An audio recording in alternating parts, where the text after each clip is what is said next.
you realise when it started, this publicity, that you were in for some quite sort of heavy stuff, really? I mean, you see, you've been pushed into something which could become very, very big. It doesn't bother me. I just take it as it comes. I don't think about how big it's going to be. I don't have any aspirations in that sense. It doesn't really bother me, you know, that the people are building it up in one way or another. If I see that it's getting too out of hand or they're not being realistic, then I can say things that I see certain things so clearly. But I tend not to think about what might happen. I'm only thinking about what is actually happening and what I'm actually doing, you know. When I interviewed Elvis Costello in 1977, he was a relatively obscure singer-songwriter with 3 failed singles behind him, making his first ever appearance on television. Not quite punk or pop or country or blues, he was already an original, and today with stacks of singles and LPs to his name and millions of records sold, he has a formidable reputation, partly because he is so hard to categorize. I caught up with Elvis at the recording studios in West London, where his first successful single, Watching the Detectives, was mixed, and which he played on that original program 12 years ago.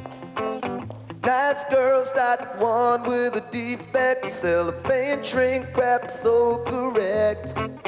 Red dogs under illegal legs. She looks so good that he gets down in legs. She is watching the detectives. Ooh, he's so cute. Watching the detectives when they shoot. I'm more interested in being a person than a celebrity. And that's why I tend to kind of talk about being a person more than kind of, I'm not interested in being a star. You know, I'm not interested in being a cardboard cutout kind of character, which you know, the Rod Stewarts of the world. They may be human beings in their own houses, but in terms of the general public, they've got a set, very, very one-dimensional image of those people. Well, you've come a long way, boyo, since for 13 years, have you not?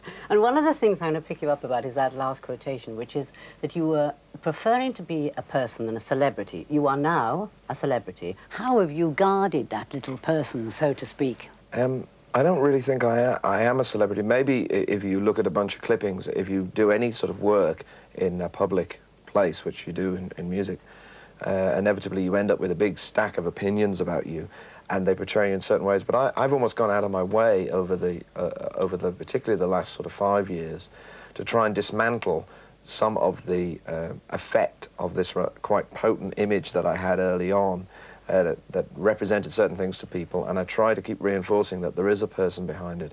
And as much as you might fall prey to it in your private life, you fall prey to vanities and flattery, that I certainly did just a matter of weeks beyond that interview. I was kind of shocked by the naivety of the person, even though the opinions were very definite. In work, I've tried always to, you know, undermine the previous preconception and try and keep saying there's a person here, and try and be a human being and not act like a cardboard cutout. Now, though I'm more relaxed about it, I was uncertain and nervous, perhaps, so that it seemed like I had everything exactly worked out and really knew nothing. I don't really feel I've changed from that position all that much. No, but you say that you sort of prey to the celebrity status, right, in your private life. What do you mean by that? Well, I thought I sort of expected to be embarrassed by a lot of the opinions expressed in the interview, and actually I feel the same way about many of the things. A few of the more sort of fashionable influences of the time were in some of the things I said, but I was really shocked how young I was, because I really had no real experience of life. I'd been pretty much living on the outskirts of town and just writing songs and living my own world and go to work, and then suddenly I had this little bit of notoriety, mainly based around this sort of outrageous name and sort of unlikely looking image for a pop singer or a rock and roll singer. And then we went over to America, like only a couple of weeks after that. And, did you know it existed? No, not really. And I went over there and sort of, you know, almost immediately sort of started to disrupt my life. You know, I just kind of completely not swept away by it, but I got distracted from just this single-minded purpose. I would say even 6 months after that, I was probably much more cynical and probably knowing of things that I shouldn't have known. And that's part of, you know, part of sort of growing up, I suppose. It's just unfortunate that, you know, you were sort of, some of it was on stage, you know, so because you would take your feelings onto the stage with you, and more songs that you wrote could only be from your experiences. And while I'm not very keen on the confessional aspect of music, it inevitably creeps into what you say. You're not very keen on, in fact, talking about your private life in a way, but it must have had an effect on your private life, mustn't it? Oh yeah, I mean, just disrupting sort of, you know, upheaval and going to places. And at first it's very exciting. I mean, it's a little bit like joining the army or something. Particularly in those days, we worked at a very, very furious pace. And the first, from the time of that interview, I would say I probably didn't take a holiday for the next 3.5, 4 years. And we were on the road or making records or doing something nearly all of the time. But that takes a toll on your private life. Yeah, but also you, at the time it seems like kind of a big adventure, and you go into like strange and exotic places and licensed to be horrible to people in a kind of childish way, which is kind of satisfying, particularly when they've got a misapprehension of you from, say, they've read your first interview. I did like that interview with you, and then I did like 5 newspaper interviews, and then I realised, particularly from the newspaper interviews, there was very little point in trying to express myself. I was never given the same opportunity as I was on that on your show to say personal things. They came along and wanted me to play a role, and in the end I just decided that if I leave the room it won't really make any difference. They'll still print the same story. Whatever it is. So I didn't do any, and really it was quite convenient because I didn't really have the time to be fussed arguing with people about, you know, some wrong-headed idea they had. I was too busy making the records and going on touring, and inevitably a lot of other stuff happened, you know. When you're travelling around, you meet people and things happen to you, and it changes the way you see things. But at the back of it, certain principles about your work and about your personal feelings remain the same, you know. Even if you try on some, you know, fancy clothes for a while, or you keep company with certain people, it needn't change you. In a way, the experience of doing it reinforces, you know, what you value in the long run. Do you think it's changed you now that you've got a lot of money? Well, I haven't really got a lot of money. That's the thing. I've had a lot of money pass through my hands over the years, but I've always used it to carry on. I've never really been very happy just amassing it.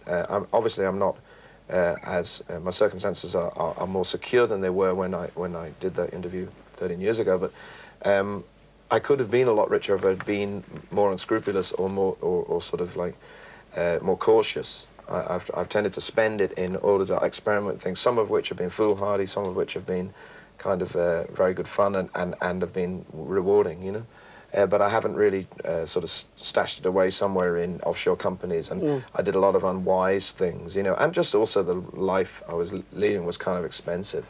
What, drinking? Yeah. Gallivanting? Yeah, all of that stuff is expensive because, you know, if you stay at home and just watch the television every night, you don't spend so much money, you know. But, you know, and it takes a toll. But I think all that confessional stuff about, oh, you know, the hard life I live, well, it's, you know, I've seen sort of actors and musicians sort of bemoaning their fate, but it isn't as hard as going down a mine. No. None of it's that hard. Sometimes when you're on the road, the relentless boredom of going from place to place, it makes you seem like this is unnatural. Nobody could understand the monotony and the unfair demand on your energies that are made because you sort of sit around all day and suddenly you've got to be the life and soul of the party for 2 hours. One of the things in the Financial Times, which I will quote you, May 1989. To write about. I know, brilliant, isn't it? There is often something incongruous about the rich rebel lashing the establishment from the perspective of the penthouse flat. But Costello, perhaps because he still looks like an outsider, sounds as if he means it when he sings about tramping on the PM's grave. Now then... Well, I mean, that's just, you know, that is a very convenient kind of piece of middle-class shorthand, you know, that another critic referred to me as the darling of the chattering classes, you know. That's the convenient sort of, you know, Norman Tebbit speak that these people think in. That you're not allowed to have real feelings about anything. It must be for some gain. Particularly in the Times and the Financial Times and the Sunday Times, given their particular political persuasion. How much it filters down through the paper, I don't know, but I do get this distinct feeling that they find it incomprehensible that anybody would have genuine feelings rather than affected, cynical political beliefs or just, you know, emotional responses to events. They find it intolerable because their own lives are so spiritually empty that they can't tolerate the fact that somebody would get actually genuinely angry about something and just express it in something as simple as a song. And it really won't achieve anything more than getting it out of my head, you know. You know, about some time ago, you seem to have a very low patch in your career, or a low patch perhaps personally. I've been staring at you through the years, you know, off and on, you know what I mean? One of the things that you said then was that you would rather die young than dwindle and repeat yourself and become a dim reflection of what you were. Well, I mean, you'd get different opinions on that if you did a canvas of people even at the show. Even people that come and pay money to come and see you play, some of them still think that you probably have become a dwindling, dim reflection or you know... But because you don't feel you have. Well, I've tried to, you know, once I decided that I wasn't in it for a career, I don't know, a career's not the right word, but it was just going to go on longer than 5 minutes. I had no idea when I did the first interview whether I was going to still be a professional musician by the end of the year. Now, things blew right out of proportion immediately after that. I had no way of knowing that was going to happen then. So I had no way of relating what might have been a rather, you know, naive, romantic comment to my own life. I had no idea that I would be perhaps on the verge of fulfilling that prophecy within 4 years. Of course not. Through my own idiocy. And having, you know, without wanting to be morbid or self-pitying, having had the sense to see the futility of that, you know, I realised that there were things that excited me for all, you know, for all of the things in life that irritate you and make you want to give up breathing some days. There were enough things to interest me in music that I wanted to. You know, I hope this plane doesn't crash because I want to do that. You know? But you also said that you could not bear to live a day or two without having got a new idea for a song. So, and I assume you're quite obsessional about your work. Yeah, but perhaps I think that was I was kind of slightly exaggerating. I think because that was part of a, you know, that was one of the sort of bits of facade that I was starting to erect. They got more profound. And in the end, more constrictive. You know, they became like armour because they were for defence. And later on, I kind of discarded them quite kind of like, you know, radically. And I think you just do those things because I take it very seriously. You know, I take what I do very seriously, but it doesn't mean that you have to be boring with it. You know, if you take it seriously because you do it well and you try to do it your best you possibly can. But I don't think it has to be obsessive in a kind of psychopathic way, you know. I was wondering whether, in fact, that when you put on your the dedication on your new album was to my darling monster Cot, who was your second wife, and a singer and a musician herself, for her love and almost endless patience. Now then, almost endless patience over what? Oh, Mr. well, Costello, is that to do with work or to do with no, I think your lifestyle? No, I think a bit of both really, because Cot's, you know, helps me. She's written some songs with me and things like that that are a practical help where you just talk about ideas, share ideas together, but also from the point of view of putting up with somebody being, you know, sometimes a terrible pain in the arse and being, you know, neurotic and vain and stupid and not being able to see the wood for the trees when you're so absorbed with something which, after all, is only a bunch of songs. Now, you have to feel really as strongly as you possibly can about the individual thing at the moment, but when you worry during the process, it can get pretty nauseating for people around you. You become fascinated by detail, like on this board. You know, you might become fascinated by the winking of this particular thing here, and you might go, oh, I want that switch to be green. I mean, there are people like that really get like that. And once you lose your sense of perspective, which you do, and I think in the process of work sometimes, you know, just like in every form of work that you do, it's just sort of cut off from an ordinary society. So it seems even more eccentric and unacceptable if people, you know. So you have to have almost endless patience to put up with somebody making one of these records. You know. I wonder what you're going to be like 13 years from now. 30 years from now. 13 years from now. Another 13 years on. You'll be a little bit older. Yeah, well, I'm a little bit older than I was the last time. I have no idea. You know, I never thought to the end of the year then, and I don't see any reason to do it now. I know that I've got work. The only difference between now and then is that I know I have work that takes me to September. Last time we talked, I think I knew I had work that took me. I think that interview might have been around. My guess, it was probably around September. I have no idea what month it was, because I think I just turned 23, and I then went to America the first time in the November, and you know, all I knew was that we were doing that tour, and beyond that, it was a mystery, because I'd had 3 failed singles out by then, and Watching the Detectives was coming out, and as it happened, that was the one that made the breakthrough over here, and when I went to America, there was a whole audience there that I hadn't anticipated finding. But while you could live with that failure at the time, but waiting for it perhaps to be successful, now you've reached success.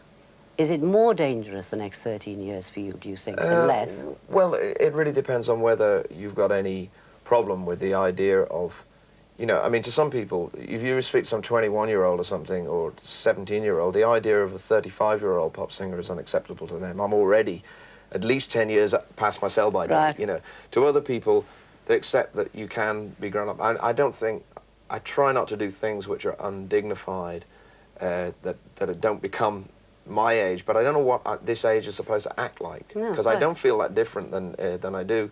I look a little different, and I, you know, obviously I know a lot more things from my own personal experience, but I'm not necessarily any wiser now. I could be just as much of a fool now as I was then, and just as much smart about other things that I do know, you know, really, and things that I really have strong conviction about. But I have no reason to assume why I can't continue to work. It may move, you know, in all different directions. I've already kind of exhausted such a lot of possibilities for combinations of music that I'm interested in and I really genuinely love, and sometimes you fall on your face doing that because you follow your love past your ability. Well, you're going to sing for us a song called God's Comic. Could you tell me what it's about? But I will have a stab at what I think it's about. Is it about somebody scared of facing death because they may be insignificant when they arrive there? Or is it about God reviewing his pretty ordinary work? I think I wrote it in, it sounds strange to say, but I wrote it in Greenland. We went on a holiday. It's one of the things I do that I didn't do 13 years ago, is take holidays occasionally. I went to Greenland on a boat, and up there it's very, I got the real, you know, strong feeling that the way they tell children that Santa Claus is at the North Pole, or maybe this is where God's hiding out, because it certainly seems a lot less spoiled, with the exception of some of the towns, than in my previous experience of traveling the world. And all these crazy ideas came into my mind about God sitting up there and reviewing our efforts, improving on creation. Yeah. And among them is this horrible drunken comedian who staggers in for judgment, and he's worried because he has portrayed God's comic, who's a, you know, the old, you know, drunk comedian act that they used to have that survived from music hall into my childhood on television.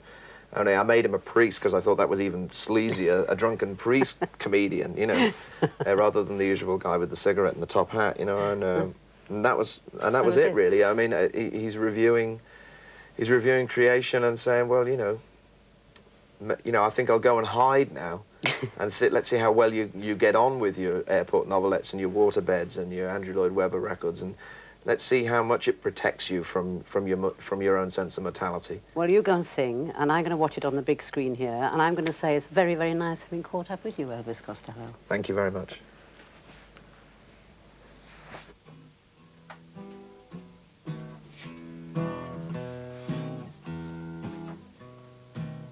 I wish you'd known me when I was alive. I was a funny fella. The crowd would hoot and holler for more. I wore a drunk's red nose for applause. Oh yes, I was a comical priest, with a joke for the flock and a hand up your fleece. Drooling the drink and the lipstick and grease paint down the cardboard front of my dirty dog collar. Now I'm dead, now I'm dead, now I'm dead, now I'm dead. And I'm going on to meet my reward. I was scared, I was scared, I was scared, I was scared. He might have never heard God's comic. So there he was on a waterbed, drinking a cola of a mystery brand, reading an airport novelette, listening to Andrew Lloyd Webber's Requiem. He said before it had really begun, I prefer the one about my son. I've been wading through all of this unbelievable junk and wondering if I should have given the world to the monkeys. Now I'm dead, now I'm dead, now I'm dead, now I'm dead. And I'm going on to meet my reward. I was scared, I was scared, I was scared, I was scared. He might have never heard God's comic. I'm gonna take a little trip down Paradise's endless shores. They say that travel broadens the mind till you can't get your head out of doors.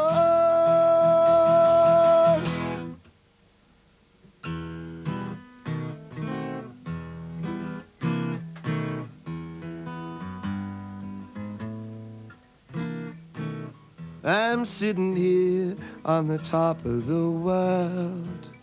I hang around in the darkest night until each beast has gone to bed. And then I say, God bless, and put out the light. While you lie in the dark, afraid to breathe, and you beg and you promise, and you bargain and you plead. Sometimes you confuse me with Santa Claus. It's the big white beard, I suppose. I'm going up to the pole where you folks die of cold. I might be gone for a while if you need me. Now I'm dead, now I'm dead, now I'm dead, now I'm dead. And you're all going on to meet your reward.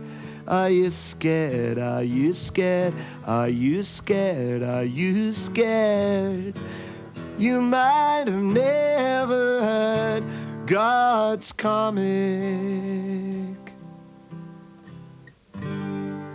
A lot of people tell you all the things they did when they were 14 and all the bands they've been in ever since they learned to play the guitar. Well, we choose to not talk about those things, so I think they're very dull. The thing that's interesting is right now and the future. In the past, even last week, there's no point talking about it because it's gone. You're not going to change it.